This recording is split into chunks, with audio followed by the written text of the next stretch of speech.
En effet, tout est parti d'une lettre et d'une fascination que je pouvais avoir pour une lettre que j'avais reçue et à travers cette lettre pour la personne qui avait pu l'écrire. Et notamment en mettant à jour quelque chose qui, moi, me fascine et enfin, m'intéresse, me passionne depuis longtemps et qui avait été d'une certaine façon l'objet principal de mon roman Cendrillon, c'est-à-dire la multiplicité des êtres qui nous constituent, le fait qu'on soit plusieurs personnes en même temps. Et cette lectrice me disait que ce qu'elle avait aimé dans Cendrillon, c'était que ce livre lui permettait d'assumer, plutôt que d'en avoir honte, plutôt que de ne pas savoir quoi en faire, le fait qu'elle était constituée de plusieurs personnes très différentes, voire contradictoires, et qui fait qu'elle se sentait un peu écartelée, sans arrêt, sans savoir véritablement, sans pouvoir choisir quelle personne elle devait être. Est-ce qu'il faut être celle qu'exige que soit son mari, enfin voilà. Est-ce qu'il faut être la personne voilà, qui corresponde aux attentes de ses enfants, de la société, de sa hiérarchie, voilà, de ses parents, ou un modèle qu'on s'est donné à soi-même. Voilà, et donc elle se débattait là-dedans, et puis elle me disait que dans cette lettre, qu'en fait Cendrillon lui avait permis de comprendre que ce n'était pas un problème d'être toutes ces personnes à la fois, c'est ce qui faisait aussi la richesse de l'existence, et qu'il fallait se sentir libre, et qu'il fallait aussi oser imposer la personne qu'on sent vivre en soi la plus fortement, même si ça doit contrarier les attentes et les présupposés de son entourage, et en l'occurrence de son mari, puisque c'est, même Aurélie Fauré, l'histoire d'un avilissement. Cette femme est avilie par son mari. Voilà. Et c'est vrai que découvrir dans une seule lettre comme ça, c'était comme une sorte de quintessence, c'était très riche. Cette femme comme ça, j'avais l'impression d'avoir comme au bout d'une longue vue tout un paysage. C'était vraiment, et comme à travers un microscope, mais vraiment avec une concentration très forte voilà, presque de métaphysique, ou comme ça, de penser sur l'existence et dans le rapport au réel, la vie intérieure, le rapport au réel, au désir, à l'identité. C'était vraiment très riche. Et sur des choses qui m'intéressent beaucoup, par exemple la réalisation et l'accomplissement de soi dans le monde réel, et l'époque, la famille, l'entreprise et tout ça. Bref. En fait, c'est le premier chapitre qui met en scène cette rencontre, cette inaugurale, avec ma lectrice, dans le fond, problématise complètement tout le livre, et d'une certaine façon, la lettre de cette lectrice problématise le roman. Quelques critiques littéraires ont reproché à ce chapitre d'être extrêmement narcissique, alors qu'au contraire, je me suis efforcé de me mettre le plus possible en retrait. Surtout, j'avais clairement identifié tous les dangers possibles.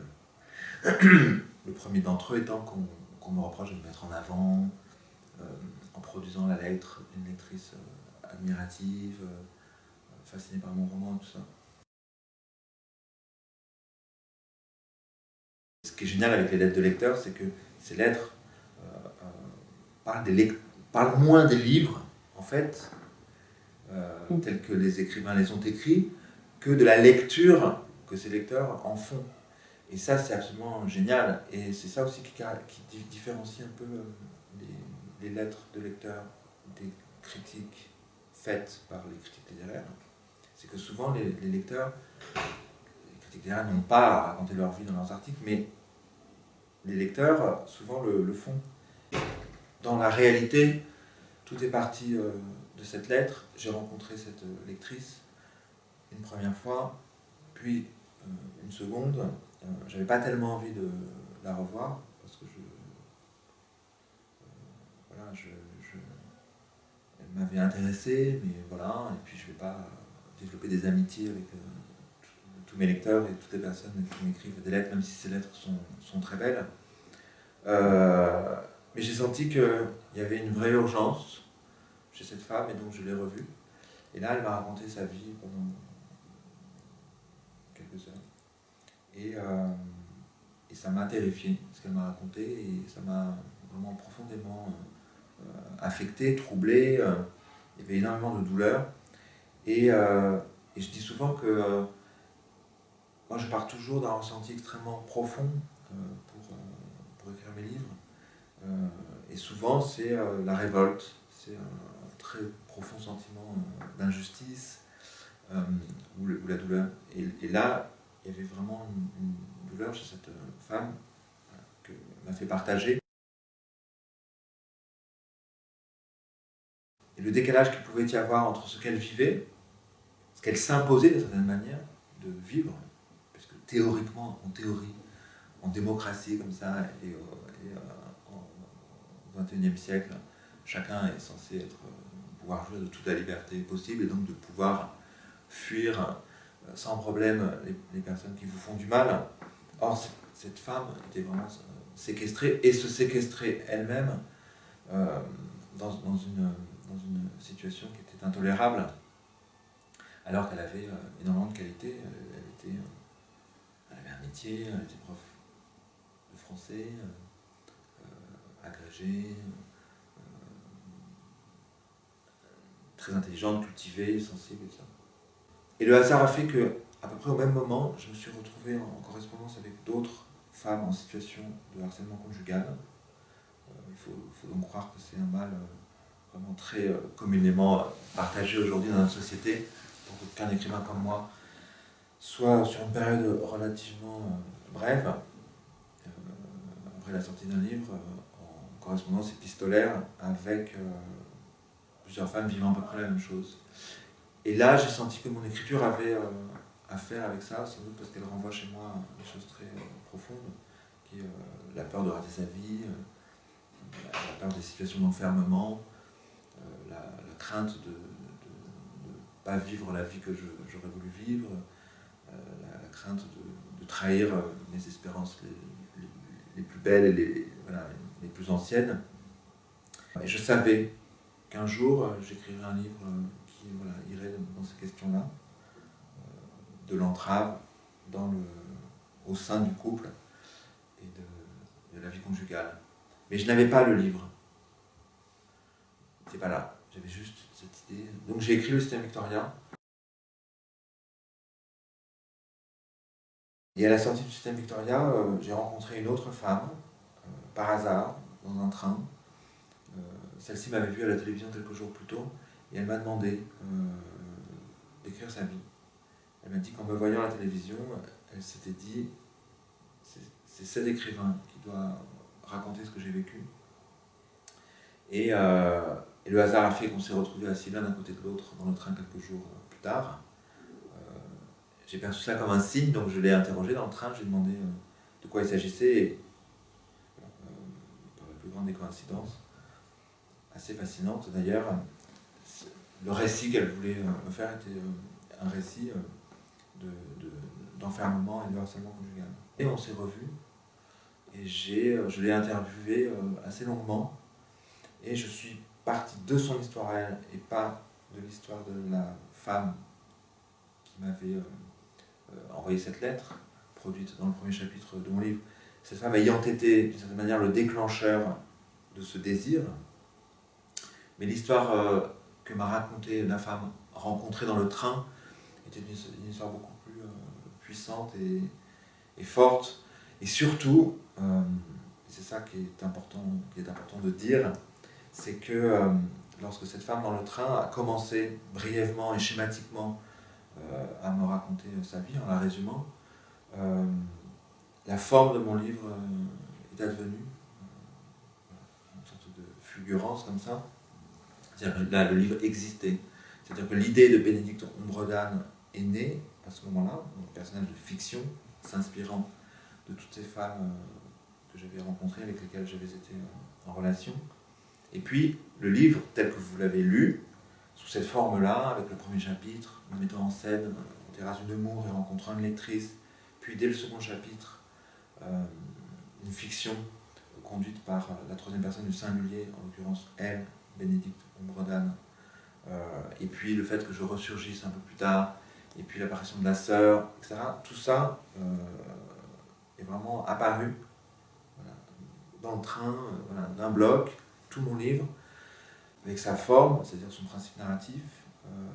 Moi, dans ma relation à cette femme, à la fois lectrice et personnage de fiction, et donc dans ce dédoublement, cette mise en relief, qui était très importante pour moi, et puis l'intuition que j'avais que cela pouvait être que je pourrais tirer un fil tout le long du livre, qui serait aussi une réflexion sur la littérature, la lecture, la création littéraire, en parlant moi de mon expérience d'écrivain, mais aussi en montrant de quelle façon pouvait naître le désir de fiction et comment un livre une fiction pouvait s'élaborer à partir de données collectées par l'écrivain dans le réel, mais également en combinant ces données à sa propre vie intérieure, à son univers, à son propre rapport au réel. Enfin, je parle de celui de l'écrivain. Et comment on peut nourrir un personnage de fiction inspiré d'un personnage réel. Voilà, c'était tout ça qui m'intéressait. J'ai pu écrire ce livre parce que l'apparition de la forme de mon livre a pu permettre que je commence l'écriture, parce que je ne peux pas, c'est impossible, me mettre à ma table et commencer à écrire si une forme ne s'est pas imposée, si le livre ne s'est pas imposé. Je connais des écrivains, il leur suffit d'un déclencheur, c'est-à-dire que la première rencontre que j'ai faite, après avoir reçu cette lettre et vu cette lectrice deux fois en humour, aurait suffi. Il suffit de ce déclencheur-là pour faire naître le désir d'écriture. Et moi, je suis incapable de ça parce que je n'arrive pas à y croire, en fait. Et ça ne peut pas marcher. Comme ça, m'abandonner complètement au hasard. Pourtant, Dieu sait que le hasard compte pour moi et je me repose beaucoup sur l'espoir que le hasard me sera favorable et je suis en permanence dans la vie et dans le réel, en alerte comme ça et très attentif à tout ce qui peut se passer. Et je pense que les écrivains ont besoin d'avoir de la chance.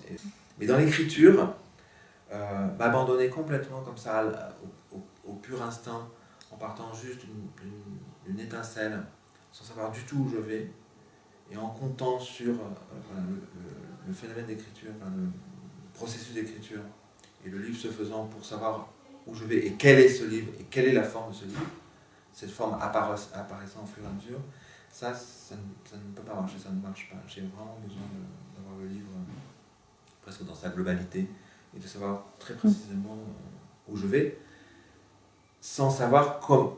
Après, sans connaître bien évidemment d'avance tout le déroulement, enfin le déroulé du livre et les paysages par lesquels je vais passer. Donc après, bien évidemment que le livre se révèle au fur et à mesure de l'écriture, mais j'ai la forme.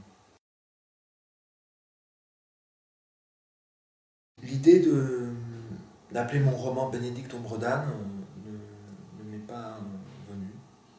J'ai jamais eu cette idée. Donc, en effet, il aurait pu s'appeler comme ça. C'était sans doute trop simple. Et puis, il y a sans doute trop de livres qui ont pour titre le nom de leur héroïne. À commencer par Madame Bovary. Mais je n'ai pas pensé à Madame Bovary en écrivant ce livre. Mais il y a bien d'autres livres qui ont pour titre le nom de leur héroïne. Non, ça ne m'est pas venu à l'esprit.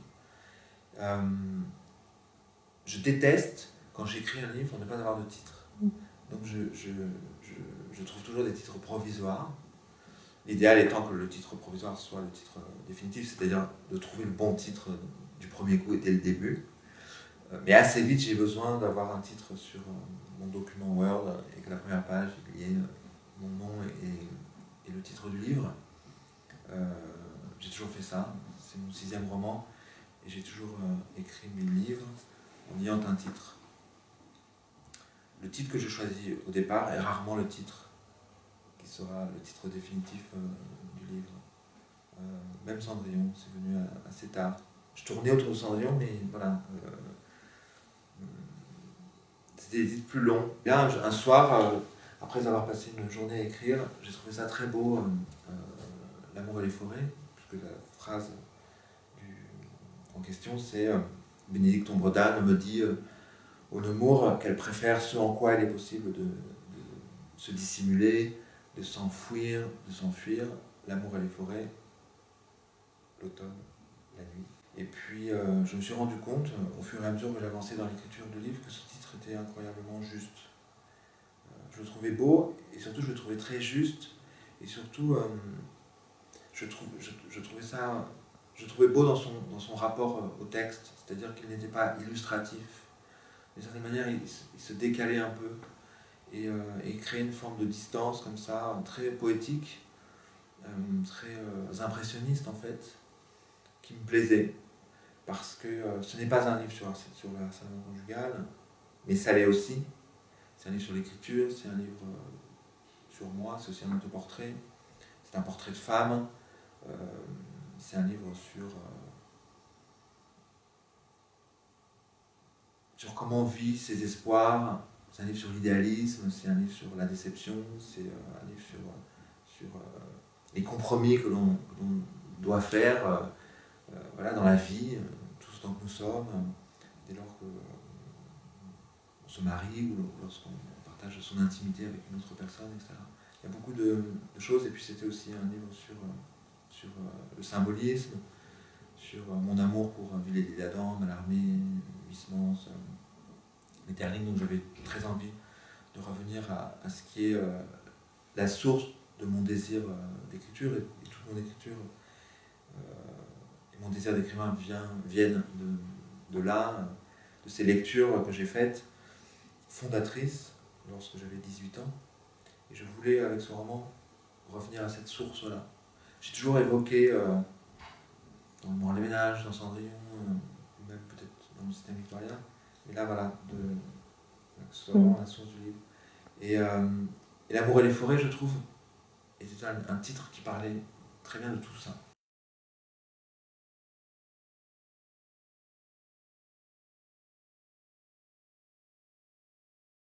C'est vrai. C'est tout à fait ça qui s'est passé, en tout cas, avec mes modèles. La plus concernée par cette expérience, parmi toutes celles qui m'ont inspiré, donc la femme du train, je lui ai vraiment... j'ai essayé de lui expliquer de manière un peu claire avant qu'on s'embarque tous les deux dans cette aventure que elle ne se reconnaîtrait pas dans le livre, et que mon héroïne ne serait pas elle. Elle prendrait son indépendance, elle s'affranchirait de son modèle pour vivre sa vie de personnage de fiction, et que moi je devais, c'était très important pour moi que je puisse me sentir entièrement libre.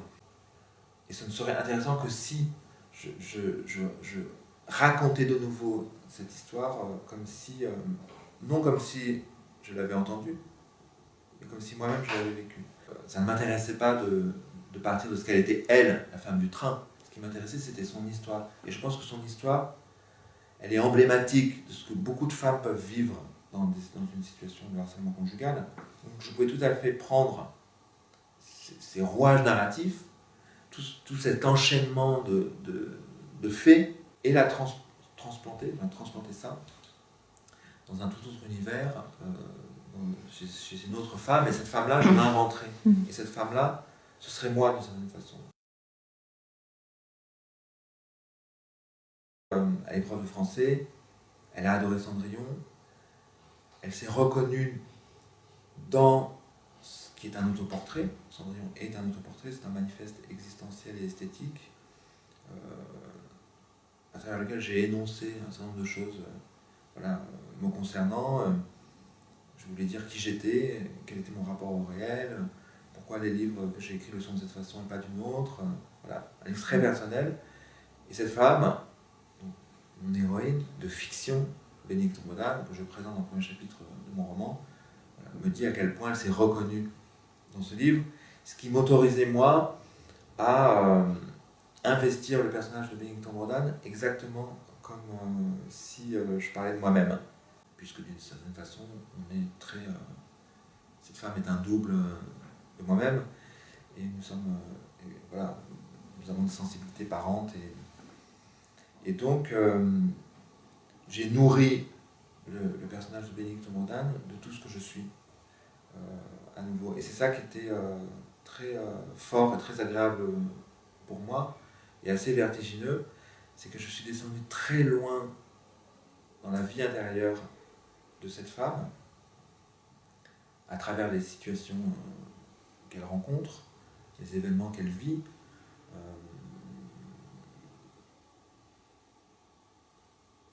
Voilà, les contrariétés voilà, auxquelles elle est confrontée, mais avec une sensibilité qui est vraiment la mienne, et un univers littéraire qui m'appartient.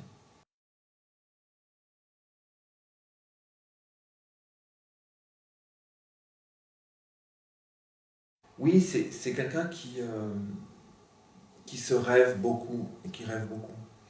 C'est une femme dont la vie intérieure est extrêmement riche, qui a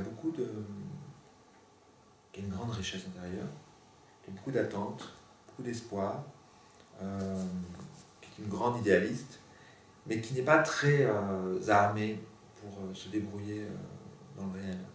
Qui, contrairement à Victoria, l'héroïne de mon précédent roman, dont je disais qu'elle était vraiment passée maître dans l'art de manipuler les données du réel pour faire en sorte que ce réel lui soit plus favorable. Donc c'était une grande manipulatrice qui savait créer les conditions de son accomplissement, de sa réalisation, y compris dans le mensonge, la dissimulation, sa vitesse. Victoria, c'est dans le réel qu'elle était vraiment le plus à l'aise. Et puis elle adorait ça, il y avait une forme de jubilation à évoluer dans la société, dans l'entreprise. Voilà. Bénédicte Tombrodane, c'est rigoureusement l'inverse, elle ne sait pas faire. Elle est complètement inhibée, elle est on peut facilement l'intimider. Les autres lui font peur, donc elle ne sait pas voilà, affronter des difficultés, établir des rapports de force ou soutenir des rapports de force. Il y a plein de gens comme ça qui n'y arrivent pas, tout simplement, et qui fuient les conflits.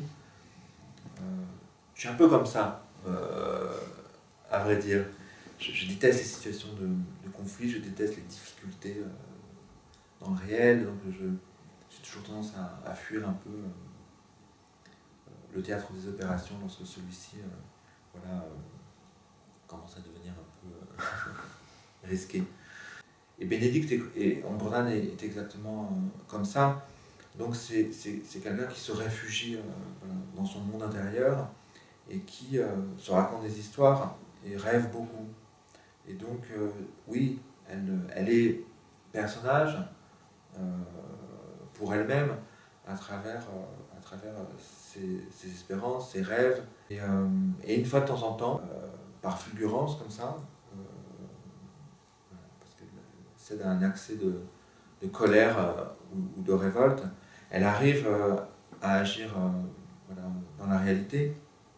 Par exemple, lorsqu'elle prend sa plume pour m'envoyer cette lettre, ce qui n'est pas anodin compte tenu du fait que son mari est même jaloux de ce qui peut se passer dans sa vie intérieure, ou lorsque un soir elle descend dans son bureau, qu'elle s'inscrit sur un Mythique pour rencontrer un homme parce que voilà, elle décide que c'en est trop, que ce que lui impose son mari est absolument inacceptable, et elle ne voit pas ce soir-là au nom de quoi elle continuerait de s'imposer autant de sacrifices, qu'elle a le droit, comme tout le monde, d'être aimée, respectée, entendue, considérée, touchée, caressée, désirée. Bénédicte Tombrodane est une femme éminemment poétique, donc qui peut accepter l'idée de trahir momentanément, ponctuellement, dans une sorte de parenthèse comme ça, son mari au nom de la beauté, au nom de la poésie, au nom de son intégrité d'être humain, de femme, qui à un moment, dans une forme d'effusion comme ça, veut vivre le réel le plus intensément possible, et toute sa beauté, toutes ses richesses, et puis refermer la porte, parce que voilà, ça aurait été comme une sorte d'épiphanie, d'extase, mais vivre ça, c'est-à-dire initier une double vie, qui serait une vie donc de mensonges et de petites trahisons vis-à-vis de son mari, et donc vis-à-vis de ses idéaux, ça c'est absolument inacceptable. Je pense que les livres que l'on lit et que l'on aime très profondément nous appartiennent. Ils font partie de nous. Voilà, il y a une forme, voilà, il y a une immanence comme ça. Ils circulent librement dans nos pensées, nos rêves et ce qui nous constitue notre vie intérieure. Voilà, sont immanents. Et donc, lorsqu'on ouvre un cerveau, lorsqu'on a la possibilité de plonger dans la vie intérieure d'une personne, voilà, on trouve tous ces textes qui nous constituent et qui nous définissent en quelque sorte. Nos grands livres, ceux dans lesquels à un moment de sa vie on s'est reconnu et qui nous ont aidés à avancer, à nous réaliser, à mieux nous comprendre, à mieux nous accepter, etc. Villiers de l'Isle-Adam et de ses écrivains, pour moi, comme je l'ai expliqué tout à l'heure, Bénédicte Ombredane est un peu comme mon double féminin. J'ai fait le choix dès le début qu'elle aurait cette culture-là également. Et, si bien que m'a semblé, puisque ce chapitre prend place dans le livre juste après une tentative de suicide, donc elle absorbe quelques grains de Xanax, c'est ce qui clôt le chapitre, on tourne la page, et là il y a la nouvelle de Villiers de l'Isle-Adam en intégralité, simplement à deux endroits, j'ai remplacé l'inconnu par Bénédicte Ombredane. Il y a la nouvelle, j'ai fait juste deux coupes, et puis une fois cette nouvelle achevée, on tourne la page et Bénédicte Ombredane se trouve à l'hôpital de Metz, aux urgences, et elle se réveille. Et du coup, en fait, ce chapitre, c'est vraiment la vie intérieure de cette femme. On plonge littéralement dans sa vie intérieure. Et ce texte en dit beaucoup plus sur ce qu'elle est que n'importe quelle page que j'aurais pu écrire et qui se serait donné pour objet principal de dire qui elle était. Et ça ne m'aurait pas spécialement intéressé parce que je n'aime pas tellement la psychologie. Ce que raconte aussi cette nouvelle de Villiers de l'Isle-Adam, c'est-à-dire qu'il faut être fidèle le plus possible, voilà, et autant qu'on le peut à soi-même et une parole qu'on s'est donnée voilà, un jour. Voilà, c'est cet idéalisme-là de la fin du 19e siècle, des symbolistes de Villiers de Mallarmé, etc., qui m'a plu de faire revivre comme ça aujourd'hui à travers une femme de 36 ans du 21e siècle. Et je pense qu'il y a beaucoup plus de personnes qu'on ne le pense qui ont voilà, ce type de rapport-là au réel.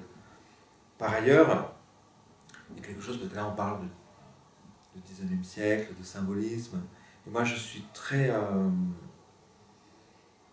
de mon temps, vraiment, et j'essaie toujours d'élaborer les formes artistiques les plus modernes et les plus sophistiquées possibles. Je me vis comme un créateur contemporain, comme un artiste contemporain, autant que comme un écrivain. Je me nourris énormément des arts plastiques, du théâtre, de la danse. Voilà, la création contemporaine me passionne et j'essaie d'élaborer des formes qui puissent entrer en résonance comme ça avec tout ce qui peut m'inspirer. Castellucci, Marc Lallaire, voilà, plein d'artistes contemporains, de plasticiens. Et là, pour moi, il y avait un geste plastique qui était très fort et que je trouvais très intéressant et très beau, qui était voilà, de plaquer intégralement comme ça une nouvelle de Villiers-L'Isle-Adam, sans guillemets, c'est un grand geste radical comme ça. J'ai conçu vraiment ce livre comme étant un livre en panneau, comme un polyptyque. C'est une des idées que j'avais dès le départ. Et avec une forme extrêmement simple, limpide, et assez radicale dans l'articulation des différents chapitres. C'est-à-dire qu'il n'y ait pas de charnière, on sent quelque chose, une forme de brutalité comme ça, et que avec des jeux de contraste, de tessiture extrêmement forts et qui produisent des sensations et du sens et qui disent des choses sur voilà, l'histoire que je raconte, qui permettent au lecteur voilà, d'éprouver des sensations. Et puis dernière chose, c'est une dimension là vraiment très autobiographique, qui est que, comme je le disais tout à l'heure, on est vraiment à la source là, de mon désir d'écrivain, c'est-à-dire que quand j'avais 18 ans et que je suis arrivé à Paris et que je me rêvais écrivain, que je lisais ces livres, Villiers-L'Isle-Adam faisait partie vraiment, avec quelques autres, de ceux qui comptaient le plus pour moi. J'ai passé énormément de temps dans ces livres et c'est à travers la lecture de ces écrivains que je me suis d'une certaine façon inventé en tant qu'artiste. Et donc, quelques 30 ans plus tard, de faire surgir à l'intérieur, maintenant que je suis devenu écrivain, que ce n'est plus seulement un rêve, puisque ce livre parle de ça aussi, c'est-à-dire les rêves qu'on peut avoir et son propre accomplissement et sa propre réalisation à partir de ses rêves. Voilà, ça parle de ça. Quelques 30 ans plus tard, maintenant que je suis devenu écrivain et que mes rêves se sont réalisés, voilà, de faire surgir à l'intérieur de l'un de mes livres un morceau comme ça, presque voilà, issu de mon passé, de Villiers-L'Isle-Adam, c'était pour moi un grand vertige. De passer ce premier chapitre qui ressemble à un début d'autofiction à une fiction pure, c'est-à-dire que mon roman aurait très bien pu commencer par le second chapitre. En tout cas, on aurait été dans une fiction classique, un soir de mars 2006 où Bénédicte Ombredane, etc. Donc elle rentre d'une réunion au collège et elle trouve son mari au lit, etc. Donc la narration commence là, mais je l'ai fait commencer par voilà, un chapitre avec le livre avec lequel, et à partir duquel le livre, mon roman prend son essor. C'est-à-dire qu'on voit Bénédicte Ombredane, lectrice, devenir dès son chapitre un personnage de fiction. Et après, cette nouvelle de Villiers-L'Isle-Adam qui s'intercale dans le roman de Bénédicte Ombredane, et puis la façon dont je me fais ressurgir à la fin de ce roman, puis l'apparition comme ça, donc, qui fait écho au premier chapitre, un autre chapitre où je me mets de nouveau en scène, puis l'apparition de la sœur, etc. Et donc voilà, il y a cette articulation comme ça en panneau, avec, et l'un de ces panneaux, c'est, voilà, encore une fois, dans un geste comme ça, très plastique, l'importation d'une nouvelle de Villiers-L'Isle-Adam en intégralité. Oui, parce que c'est ce qui me constitue. Je suis passionné par notre époque, elle m'intéresse énormément. J'estime que les romanciers doivent témoigner de leur temps, voilà, de leur réalité, et essayer de l'explorer du mieux possible pour lui donner du sens, ou en tout cas l'éclairer, notre réalité, pour qu'on la comprenne mieux. Moi, je peux avoir des intuitions comme ça, et je ne dis pas que je comprends le réel, il m'est de plus en plus opaque, mais par exemple avec le système victorien, voilà, j'avais envie de proposer un éclairage temps contemporain. Mais en même temps, je suis constitué aussi de beaucoup d'autres choses, et notamment de cette culture qui me fonde et de cet amour que je peux avoir pour cette littérature de la fin du 19e siècle, les symbolistes. Et voilà, et je trouve ça très intéressant. Il n'y a pas de choix à faire, et je trouve ça absolument merveilleux que dans un même livre, on puisse rassembler tout ça. Par ailleurs, il y a une chose que je voulais dire, c'est que l'écriture de mon précédent roman, Le Système victorien, avait été extrêmement pénible, douloureuse. J'ai eu beaucoup de mal à écrire ce livre. Je l'écrivais extrêmement lentement.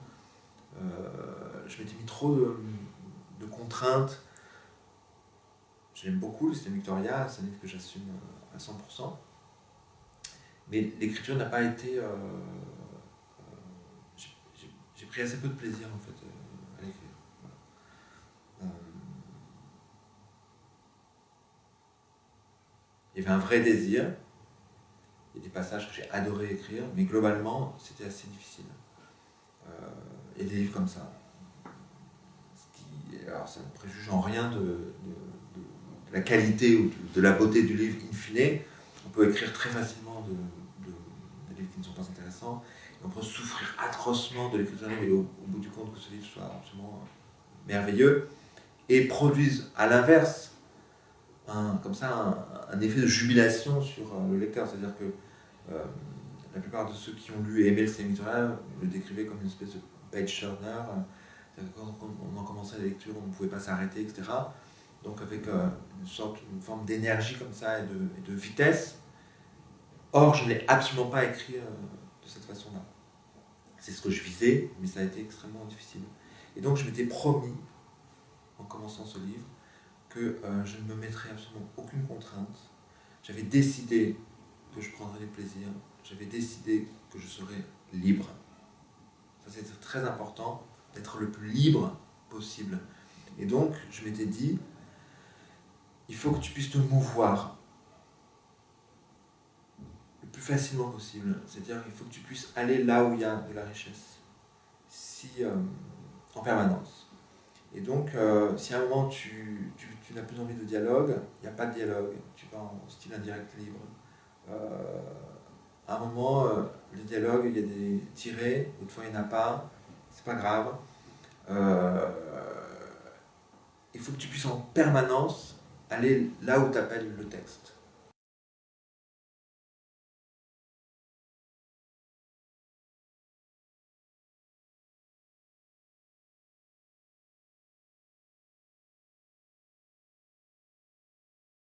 C'est en effet un livre sur l'avilissement et sur la nécessaire libération.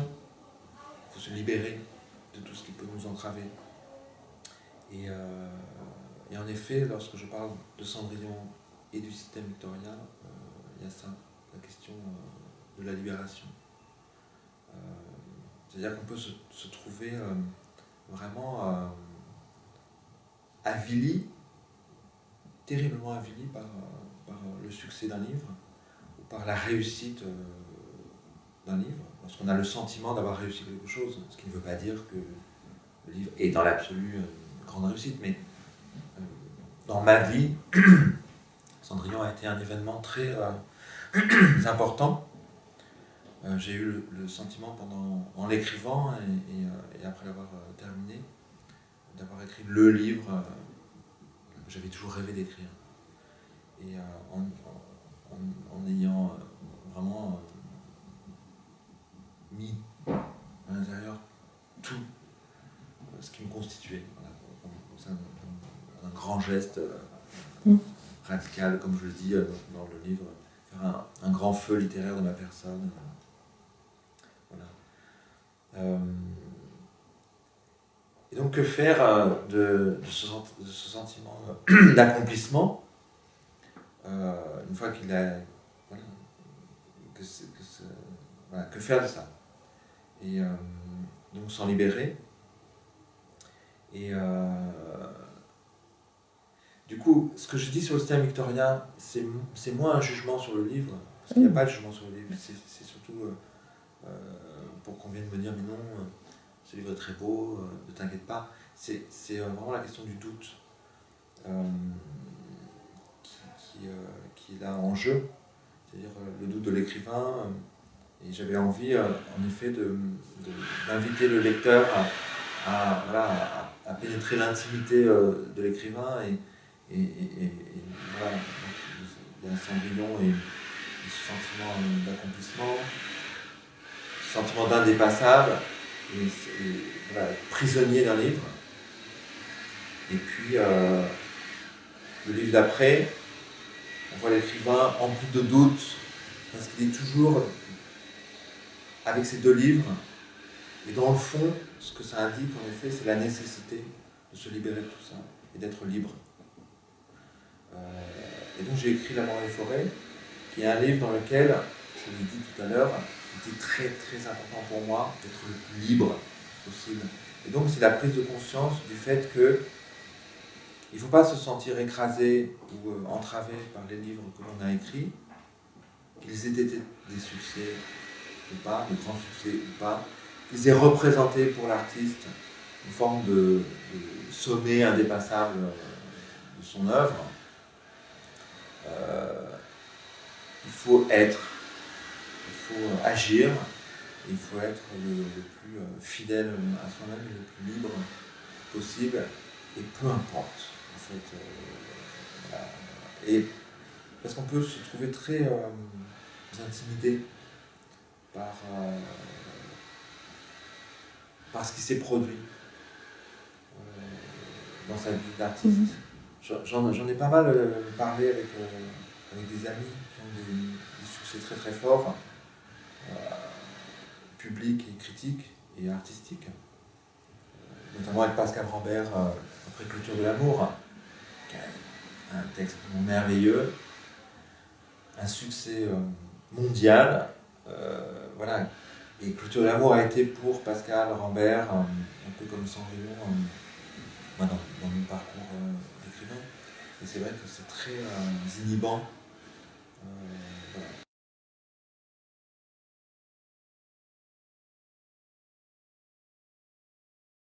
J'ai reçu une lettre très très belle d'une artiste que j'adore, je ne donnerai pas son nom, une femme, et qui dit exactement la même chose que vous, qui dit voilà, à partir de ce que tu dis sur Cendrillon,